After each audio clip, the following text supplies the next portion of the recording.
Okay, so these are what our anesthesia monitoring sheets look like. So we have the last name, the patient's name, their patient number, what they weigh. We TPR them in the morning, date, who's the doctor, who's gonna help. And then we have all of our record of, you know, when did we start the ISO? When did we actually start the procedure? When did it end? When did we extubate? And then the doctor kind of fills out this middle part here. So this is just what their previous labs said. And then, you know, ET tube, if they're rebreather, non-rebreather, if they're pediatric. And then we have fluid rates. And then at the end, this purple is, you know, total volume infused, what kind of heat sources we use. So bear hugger, water blanket, fluid line warmer. And then that's all of their meds that we can give. So this is a cat. So for example, to knock down the cat, we have dexketamine and buprenorphine. If the patient needs any modifications, the doctor will change the dose in the dosing column, or, you know, we'll only do one or the other. If we need to do hydromorphone, then we won't do one versus the other, whatever the doctor needs. And then down at the bottom is where we actually monitor. It's every 10 minutes where we monitor. If obviously this was a really quick dental, and then we still use this sheet temping after they get off the table, just to make sure they're still coming up to temp. So that's why the whole columns aren't filled in. But if we run out of room on this sheet, if it's a longer surgery, we have a normal paper copy this size of just the grid of vitals that we can attach this. We scan it all in the computer and put it right into everybody's chart. This is how you put a patient in and out of a kennel. We're going to use Zoe out of the bottom kennel. She knows the kennel command, so if I open the door and tell her kennel, she'll get in the kennel. Some dogs know the kennel command, some dogs don't. So here we go. Okay, Zoe, you ready? So you want a slip lead with a big enough loop to go around their head. Zoe's pretty small, so we'll shorten this up a little bit. And then we're going to put our hand through here, through the handle. And you want to use the door kind of like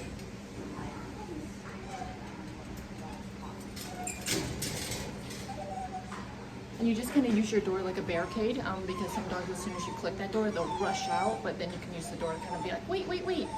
So then when we go in, all right, come on, Zoe, kennel. Good girl. And then we just reach in. Reach in, and either A, if they'll let you can hold the loop off that way, or since these hands are, or you just shut the door, you just unloop it like that.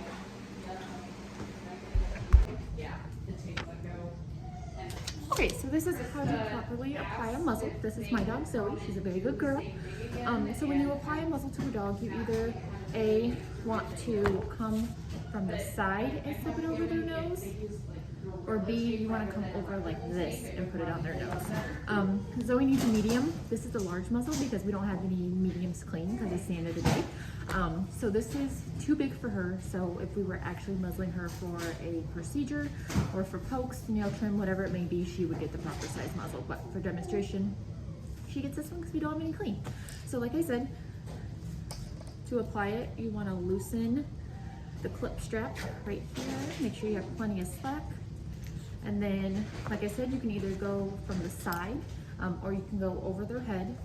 And then you want the muzzle, this short little piece. You want this on top and the bigger, wider piece on, or longer piece on bottom. So I like to go behind. So it's like this, real quick. Snap it and tighten. You don't want it too tight, but you want it tight enough that it's not going to go anywhere and they can't slip it over their head really, really easy. So this is what a muzzy looks like. Good job, Zoe.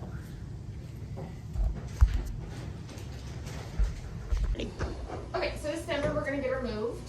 onto the surgery. 1, 2, 3. And we moved her that way because she's so big, and she's had some hip problems too, so we wanted to minimize the flail of her legs in the sterile field. So, we'll get Miss Ember Dumber hooked up here. And in regards to the sterile field, you never want to reach across. So anything that has to be done on her left side, I'll just scooch over to Mel. Let's just, we gotta get you situated here.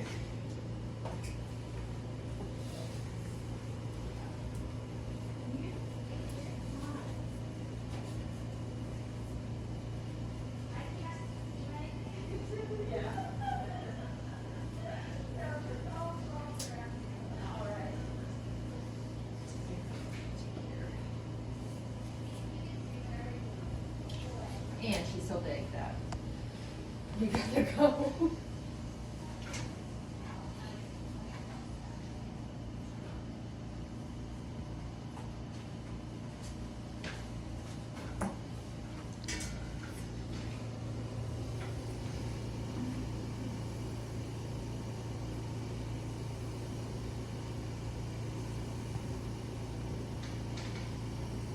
Like I said, she's had hip problems, so we don't want to pull too much and make her thighs too tight.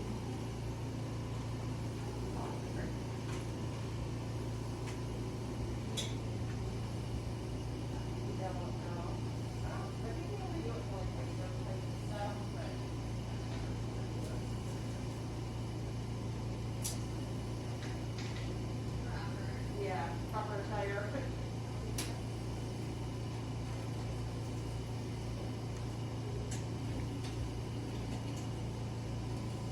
Okay, so Mel is hooking up her oxygen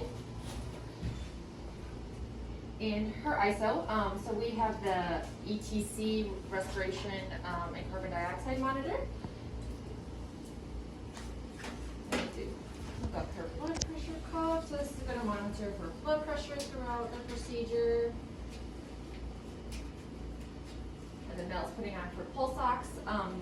The pulse ox is going on her tongue. That is going to monitor her oxygen saturation in her blood. So we want that to stay at about 95 or above. 100 is great, but sometimes that doesn't happen. And then this is her ECG. So right axillary, left axillary, and then left rear. So we'll get those hooked up.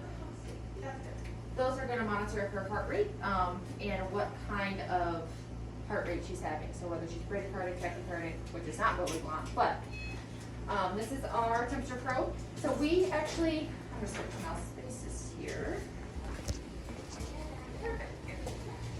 We actually do have a esophageal stethoscope, so we're going to pretend with our temperature probe. So with our temperature probe, the way you do an esophageal stethoscope is you measure from where the heart is to the tip of their nose. So this would be Ember's esophageal stethoscope. And then when you insert this, you just put it to the left of the ET tube, and you feed it all the way down to where it needs to be. So we'll just pick up her tongue here. And we'll just feed it.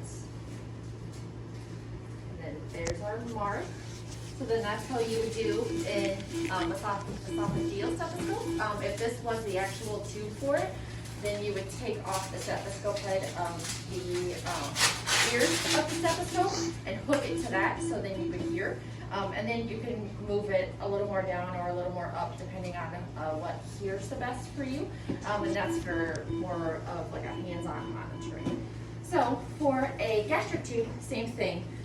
You want to go to the last rib. So being cautious of the sterile field, we'll go to the side here, which is Ember's last rib. About right here to the tip of her nose. So that's going to be her gastric tube. So same thing, you just insert it and feed it through until you get to where you marked it at. And again, just to the left of the ET tube, and it should feed nice and easy.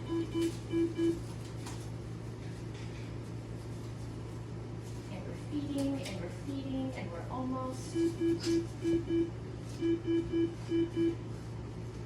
Okay, so then there's our mark, and then that would be how to insert an esophageal tube.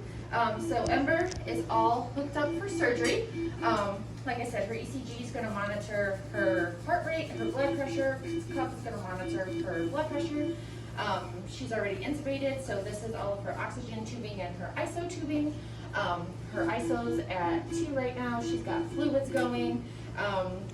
The pulse ox, like I said, is here on her tongue. Sometimes the tongue needs to be wetted a little bit more for that to read. She's tied down. Mel is doing the final scrub. We'll iodine her, and then she'll be ready for her spay. Okay, go. Okay, so we are monitoring Bella here for her dental. She's been under for about an hour and a half now. So we have our Cardell with all of our monitoring stuff. Her heart rate has been roughly about middle 150s, low 160s the whole time. She is a smaller dog, so smaller dogs typically tend to run. They typically have a higher heart rate, and she also doesn't have any Dex on board, so she's only on hydro because she has some heart problems anyway, so that can hinder her heart rate. So for me, since I'm new to monitoring, I have just a little cheat sheet while I'm monitoring in case my parameters, I have to let my doctor know anything is going on. So we'll start with how much ISO she's on. So she's on 2.5 ISO, so we'll write that down. And then her heart rate, 161, which Dr. McClory knows because she's been about that all surgery. Then respirations down here are 20. Her pulse ox is 98. That's that blue one. Are you still pink question too? No. Okay. I just don't want to actually put my fingers in there because Dr. McClory's in the middle of an extraction. So we're still pink, less than 2. Her blood sugar, or not blood sugar, blood pressure, 105 over 54, which is still in the range of where we need it to be, so that's right. And then her temp down here at the bottom, 99.5, and then we have an ETOC monitor up on her ET tube, but with Dr. McClory up there, I don't want to be all up in her business, so when she's all done with her extraction, I'll check that. And then at the bottom, we write what Dr. McClory's doing, so we are extracting. And then we are an Alcon hospital, so we monitor every 5 minutes. So that's another trick. Okay, so we're gonna do my CPR demonstration for surgery. So when you do CPR, you wanna think ABCs. So airway, make sure nothing's that you can see is in their mouth, nothing's in the back of their throat. So you just open their mouth, take a quick swipe with your fingers, make sure nothing is obstructing that. Breathing, you wanna see if they are breathing. Whether you see the chest rise and fall, whether you fray out a cotton ball or use a slide to see if there's any condensation on the slide when you hold it by their nose. And then circulation, which is compressions of the heart. So in a big dog, well, overall you want to compress the chest 1/3 to halfway. In a big dog, that looks a lot like human compressions. So it's more of like a up, and you're 1/2 to 1/3 to a half down, and then you let it recoil all the way up, and then you go again and up. But it's on beat and it's quick, not too quick. So you want to think of like staying alive, and then you do that in 2-minute cycles. So I would do CPR for 2 minutes. Another technician would come in after me for 2 minutes and do CPR until you know, our code is over or whatever's happening. For smaller dogs and cats, we're gonna pretend like this is a small animal. you can actually grab their whole chest with your hand, and the same thing applies. So if you're holding their chest, you still want to compress it a third to a half of the way and let it recoil all the way and still keep in, not tune, that's the wrong word, keep on beat, on rhythm with it. But you can just use your whole hand instead of being on top of them, because you don't want to be on top of them and actually hurt them. Ideally, as the code is happening, said patient should get intubated. While they're intubated for airway, you have a couple options. So we're going to pretend like Fluffy here is intubated. You have two options. If you have your oxygen machine close to you, while you're doing your code, you can hook the ambu bag up to the ET tube and then up to pure oxygen, and give breaths that way. You want to do one breath every 6 seconds, which is like 8 to 12 breaths a minute. Nice, slow, controlled, really watch the clock. If you are not close to your anesthetic machine or close to any oxygen, but he is still intubated, then you can still just give room air. It's not as effective, but it still works until we get him moved to wherever we need to get him moved to. If he is not intubated and you still need to give breaths, you can either A, use a mask. So you just hook the mask up to your ambu bag. No, that's the wrong way. Yeah, this way, up to your ambu bag, and you want to make sure nose and mouth are in the mask. So obviously Fluffy's kind of big, but so same thing. You would just put the whole muzzle into the mask, seal it the best you could, and still give that one breath every 6 seconds. So that's the ambu bag. If somebody is running to get the ambu bag, you could also do breaths through the snout. So mostly when dogs, you're doing CPR, they're unconscious. So you can just grab like this and give breath right through the nose. And that's how you do CPR and give breaths with the ambu bag or by mouth.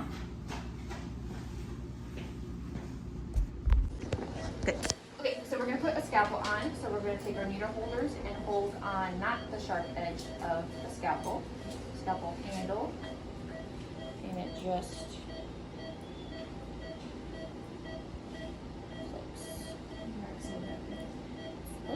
there we go, clips in like that. And then when Dr. Benson is ready, when I hand it to her, I'll have the sharp part away from my hand, and then the handle is towards her, so she's almost ready for it. So I'll just hang out right here, just like that. And then blotting. So this is our sterile gauze that is in our packs. So we'll just take some of this and just ever so gently blot away the excess blood.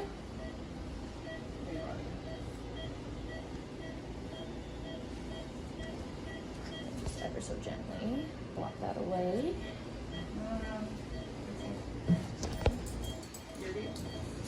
And then for irrigation, to keep sterile, Jess is taking the top off of our sterile saline. And for me to stay sterile, she'll dump me the syringe in my hand, pop the seal, open the needle, screw that on, off. And then I won't touch the bottle because the bottle is not sterile. I'll draw out. Okay. And then just ever so gently moisten all the tissues.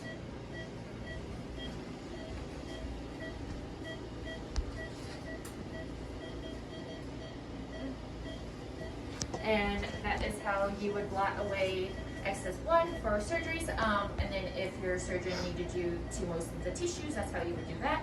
And yeah. sorry that I'm not in the clinic, but with the circumstances going on, I figured this was the next best thing. So, duties of a sterile technician. So once you were scrubbed in as a sterile technician, you have quite a few things you can do.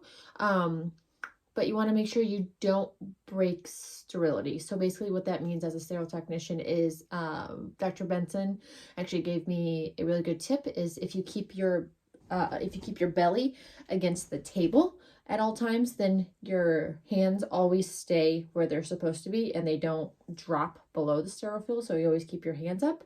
And then that also prevents anything from falling onto the floor if you accidentally drop it.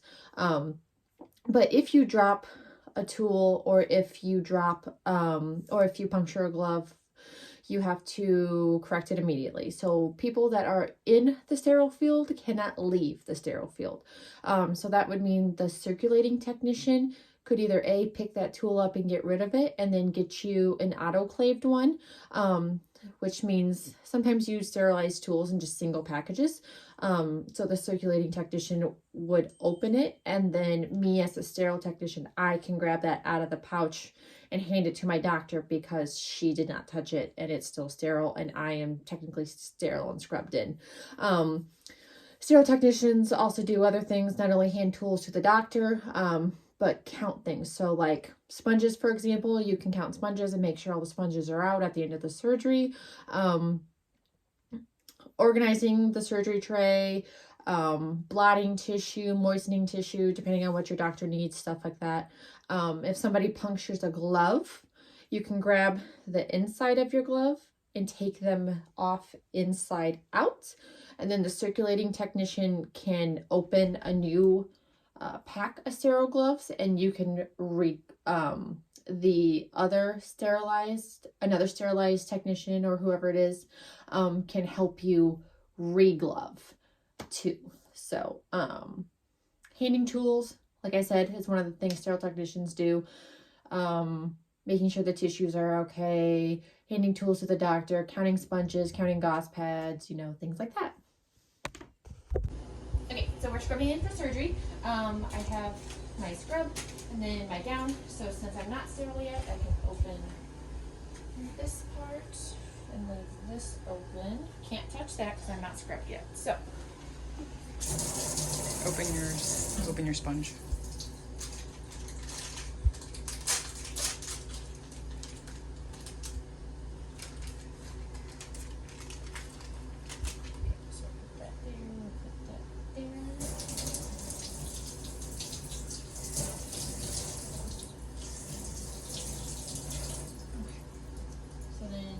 nails real quick.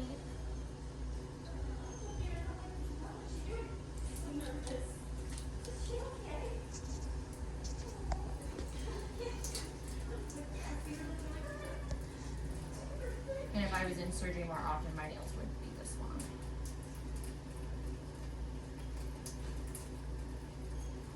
And you want to scrub for at least 5 minutes, and you have to hit every side of everything. So 1, 2, 3, 4, and then make sure you hit the webbing of your hands really well, and then you just start from the top and then work your way down.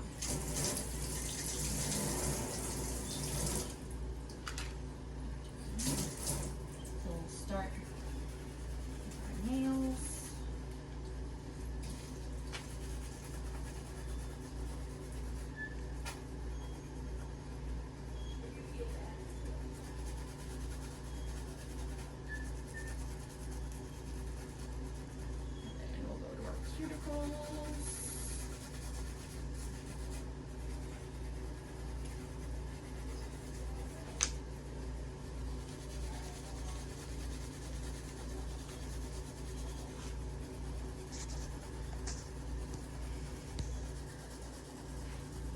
And then you want to start thumbs out. So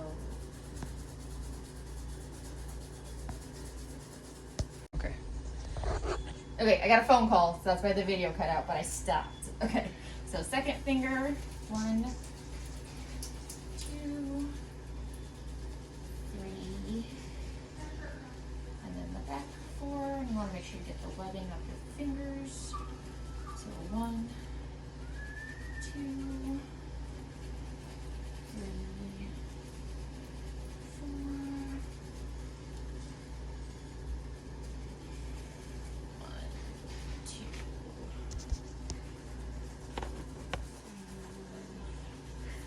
I brought a clock in here too for me, just in case.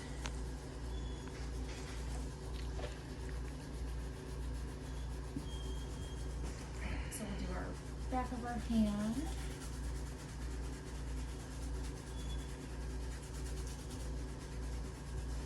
Front of our hand. And then 1, 2, 3, this side 4. Okay, so same thing. We did our cuticles on this hand, so we'll start out. 1, 2.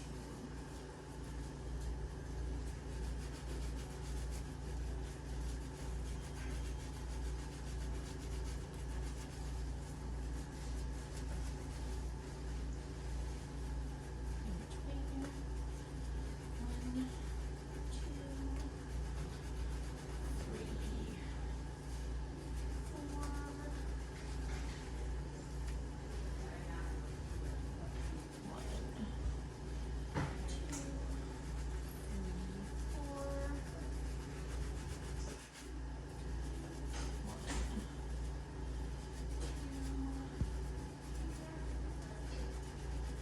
3, 4, all the way down.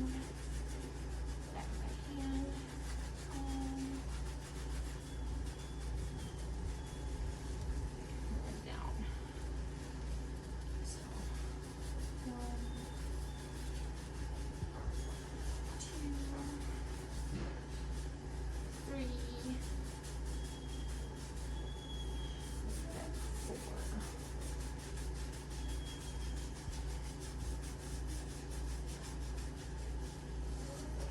Fingertips have to stay above the elbows, so when we rinse,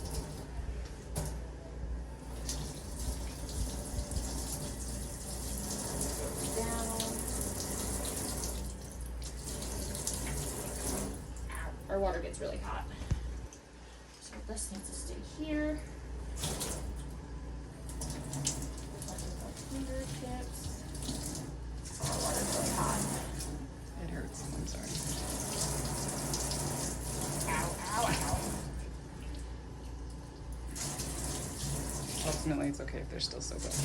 Ow. Okay, our water was super hot. So now that these are fine, I can open the inside. Keep your elbow down. So squat. There you go. We're too tall. You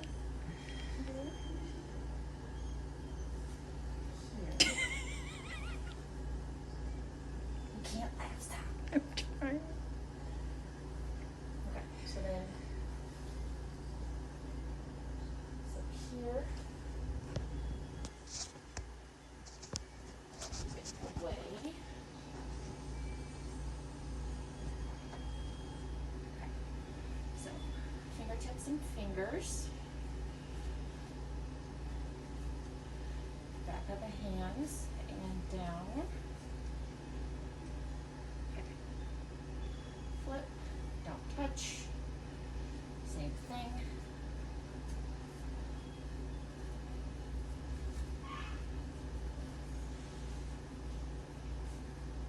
Keep everything away from me.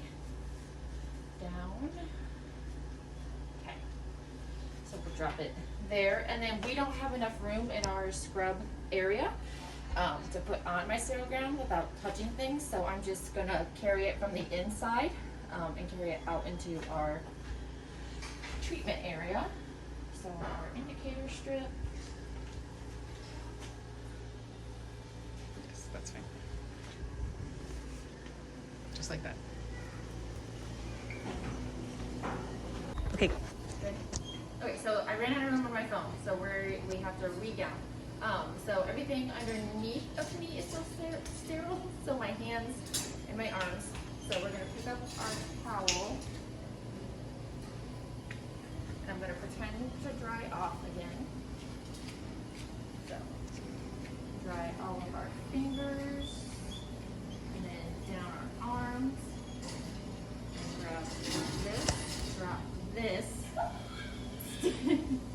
That's Mac, he got neutered today. And then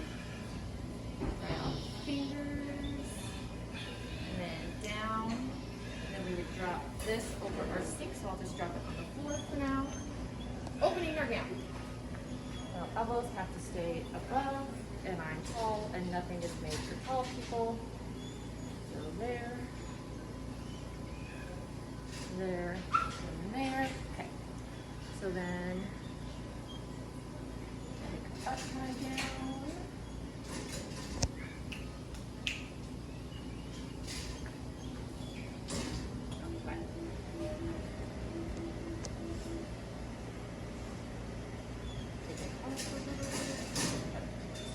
Okay, so this is the inside of my gown, so I can touch that.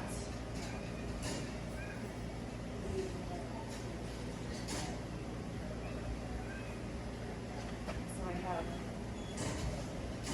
an armhole, unfold. Okay, and then my other armhole. Do that. And then close gloving, my hands are going to stay in my cuff, so then I can pinch the outside of this.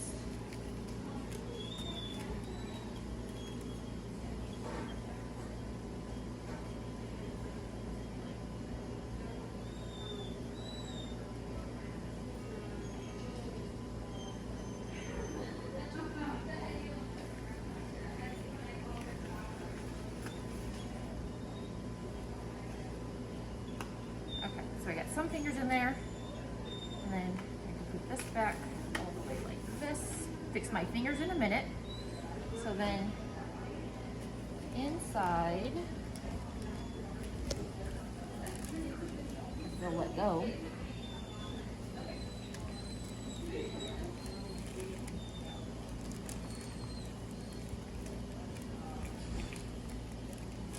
Oh my gosh, let go.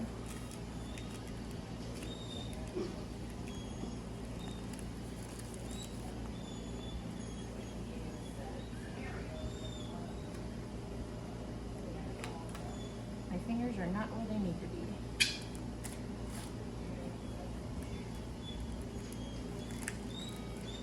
Okay, we got her. We got her. We got her. On the struggle bus. Okay. So.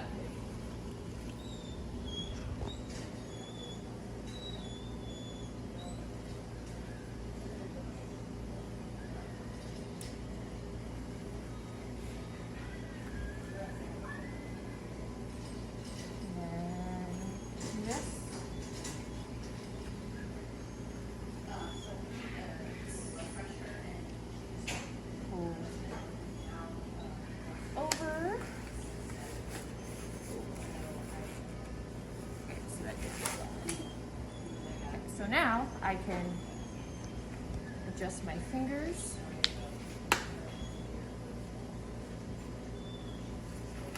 Adjust my fingers.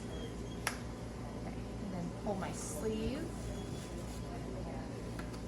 Finger, finger. And then we'll just pull this up a little bit more.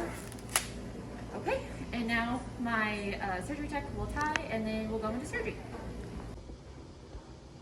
Okay, so this is organizing my surgery tray and draping the patient. The actual tech that was in surgery today did all the things, and they got the patient into recovery, and it was already cleaned up by the time I was like, hey, I need to do that. And she was like, oh, sorry, and that was our last surgery for today. So we are pretending. I was scrubbed in for that, so here we are. I have not left the surgery room, so I am still scrubbed in. She got me a new surgery pack and opened it, so we'll go ahead and do the thing.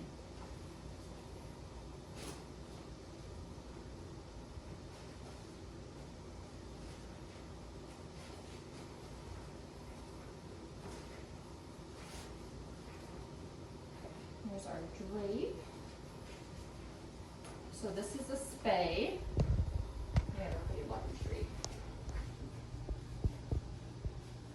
Okay, so it's going to open this way.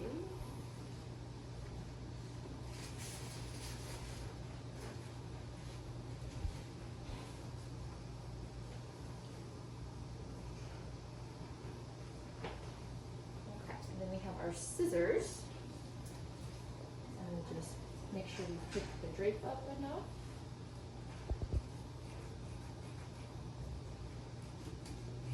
And we'll lift our drape opening. Over there, that is clean. Okay, not the prettiest, but now we have our opening. Okay, and then as far as organizing, so we'll leave our scissors over here, our scalpel blade.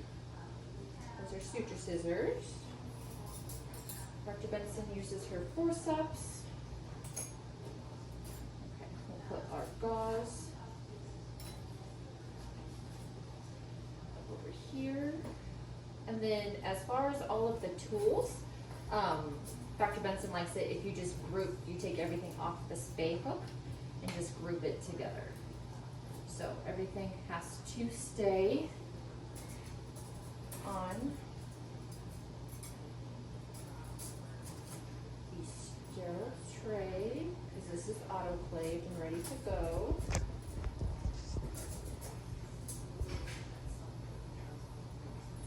And these are clean, so they can go on top of clean instruments.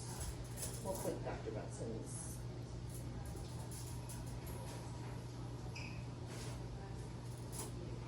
spay hook up here. She doesn't always use those, but sometimes she will. And like I said, she likes everything organized by the same tool. And then needle holders for sure, so we'll put those in her first. And we'll put her scissors there. And then everything that she uses a lot is right within her reach, and then anything else that she would need other tool-wise, she could either A, reach across, or B, have me hand to her. So that is organizing Dr. Benson's surgery tray and draping our patient.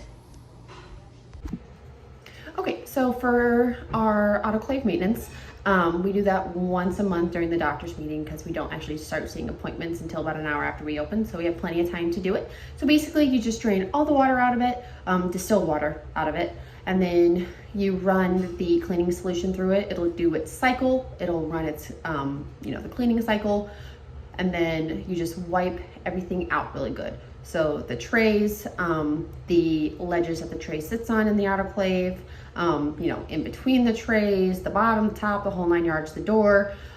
You make sure that the seal is clean, so you can actually pop the door seal out, wipe that down, dry it off really well, and actually pop that back into where it's supposed to go for the door.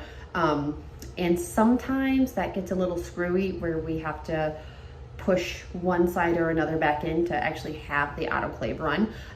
So you just want to make sure that it's in the door seal all the way.